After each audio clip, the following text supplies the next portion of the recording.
Halo semua, perkenalkan nama saya Rara Rahelia. Di sini saya akan menjelaskan mengenai pertumbuhan ekonomi dan pembangunan ekonomi. Yang pertama, kita akan membahas pertumbuhan ekonomi. Pertumbuhan ekonomi ialah proses kenaikan kapasitas produksi suatu perekonomian yang diwujudkan dalam bentuk kenaikan pendapatan nasional. Suatu negara dapat dikatakan mengalami pertumbuhan ekonomi apabila terjadi peningkatan GNP real di negara tersebut. Adanya perubahan ekonomi merupakan indikasi keberhasilan pembangunan ekonomi. Nah, perbedaan pertumbuhan ekonomi dan pembangunan ekonomi terletak pada keberhasilan yang dicapai. Pertumbuhan ekonomi keberhasilannya lebih bersifat kuantitatif, yaitu adanya kenaikan dalam standar pendapatan dan tingkat output produksi yang dihasilkan.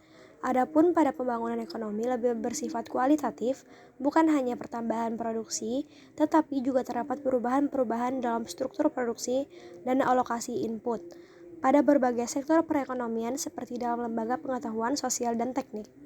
Cara mengukur pertumbuhan ekonomi sendiri dapat diketahui dengan menghitung pendapatan nasional real yang berasal dari produksi nasional bruto. Metode menghitung pertumbuhan ekonomi sebagai berikut.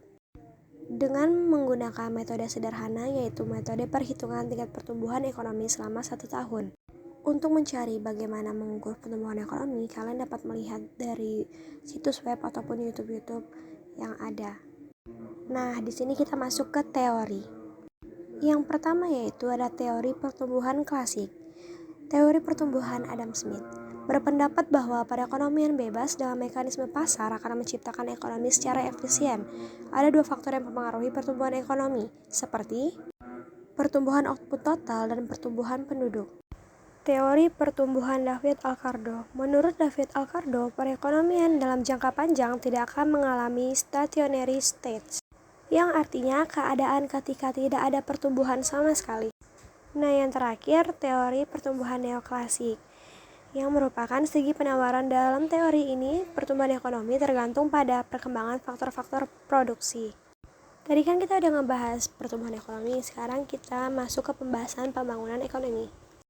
Secara umum, pembangunan ekonomi dapat diartikan sebagai suatu usaha untuk menaikkan pendapatan total dan pendapatan per kapita dengan menguntungkan adanya pertambahan penduduk dan disertai dengan perubahan mendasar dalam struktur ekonomi di suatu negara dan pemerataan pendapatan bagi penduduk di suatu negara. Di pembangunan ekonomi ini ada beberapa elemen, yaitu yang pertama, pembangunan sebagai suatu proses, yakni bahwa pembangunan merupakan salah satu tahap yang harus diyakini oleh setiap masyarakat atau bangsa. Yang kedua, pembangunan sebagai suatu usaha untuk meningkatkan pendapatan per kapita, merupakan tindakan aktif yang harus dilakukan oleh suatu negara dalam meningkatkan pendapatan per kapita, sehingga sangat dibutuhkan peran serta masyarakat, pemerintah, dari semua elemen yang terdapat dalam suatu negara untuk berpartisipasi aktif dalam proses pembangunan. Yang terakhir, ada peningkatan pendapatan per kapita harus berlangsung dalam jangka panjang. Nah, yang merupakan suatu perekonomian dapat dinyatakan dalam keadaan berkembang apabila pendapatan per kapita dengan jumlah panjang cenderung meningkat. Nah, adapun faktor-faktor yang mempengaruhi antara lain sumber daya manusia, sumber daya alam, ilmu pengetahuan dan teknologi, sosial budaya, keadaan politik, serta sistem pemerintahan. Di pembangunan ekonomi ini juga memiliki teori, yaitu teori dari Adam Smith 1723 sampai 1750, memandang pembangunan ekonomi sebagai proses pertumbuhan ekonomi dan perkembangan ekonomi dengan memanfaatkan mekanisme pasar.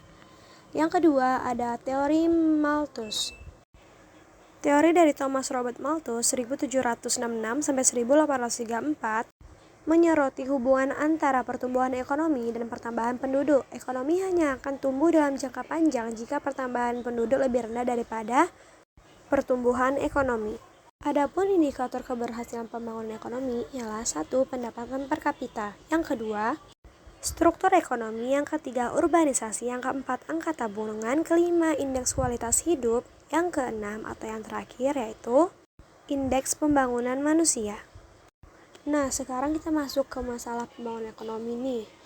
Di negara-negara berkembang pasti ada dong permasalahan ekonominya. Di sini saya akan membahas permasalahan ekonomi tersebut.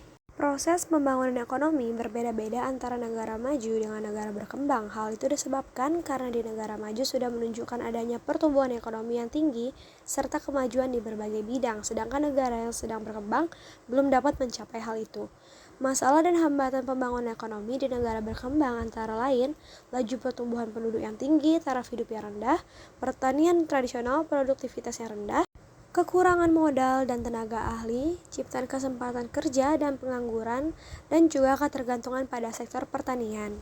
Adapun kebijakan dan strategi pembangunan antara lain mengembangkan koridor pembangunan ekonomi Indonesia, memperkuat hubungan nasional secara lokal maupun internasional, mempercepat kapabilitas teknologi, dan ilmu pengetahuan nasional.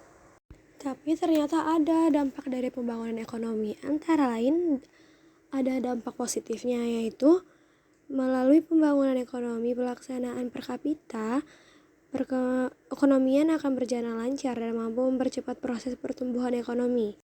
Adanya pembangunan ekonomi melainkan terciptanya lapangan pekerjaan yang dibutuhkan oleh masyarakat, dengan demikian akan mengurangi pengangguran. Terciptanya lapangan pekerjaan akibat adanya pembangunan ekonomi secara langsung bisa memperbaiki tingkat pendapatan nasional. Nah, ada juga dampak negatifnya, yaitu 1. Adanya pembangunan ekonomi yang tidak terencana dengan baik mengakibatkan adanya kerusakan lingkungan hidup. Yang kedua, industrialisasi diakibatkan berkurangnya lahan pertanian. Nah, mungkin hanya itu saja yang bisa saya paparkan dan saya jelaskan.